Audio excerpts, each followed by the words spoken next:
So I brought that one brake assembly into work with me today from the 43B.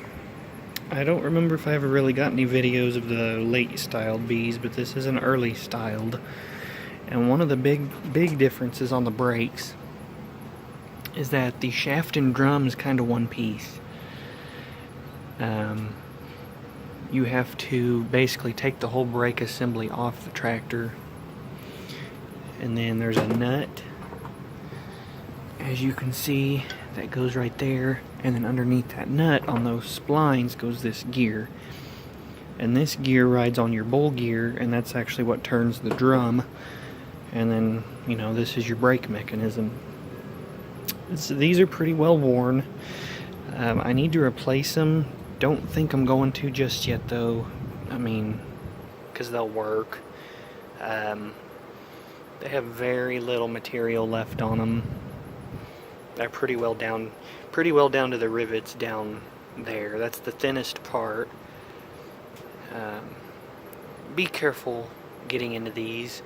Try not to disturb the dust too much if you don't have brake parts cleaner like I don't.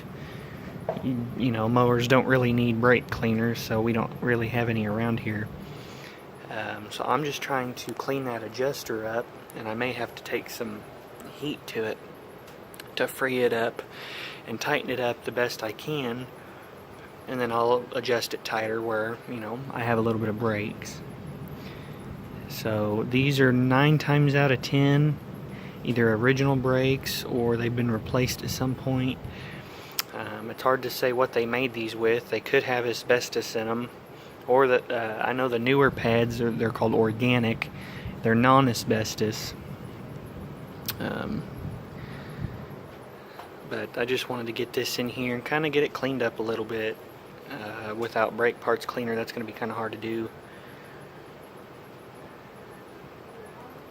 So anyways, that's how these work. It's just like a drum brake, and you push the pedal, if I can get it to here, and it expands the shoes. There you go. You can kind of vaguely see it there at the bottom of the screen. So that's how these work. And so you clean them, you replace the shoes and pads, and then put everything back together. I need to clean out these holes down here too. It's kind of how that shaft gets oil, grease from your transmission. So you want to make sure those are clear. And then this pedal shaft ain't too wobbly. A lot of the time these are wallered out, but this ain't very wallered out, and it's not seized or anything. So I mean, this brake works. I just need to adjust it.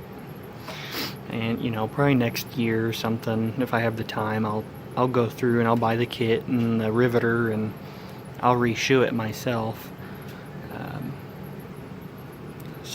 But yeah, that's the inside of a John Deere B brake, and the other side will be just the same, but flipped around.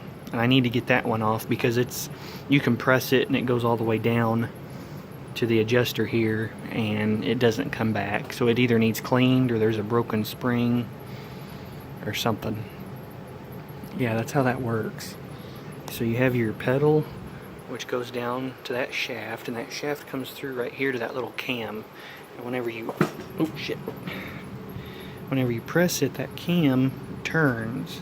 It's hard to show you with only 2 hands, but it turns, and then it spreads the bottom of these out, and that's what gives you stopping power. So pretty simple, pretty easy to deal with. Just got to be careful with that dust. Thank you.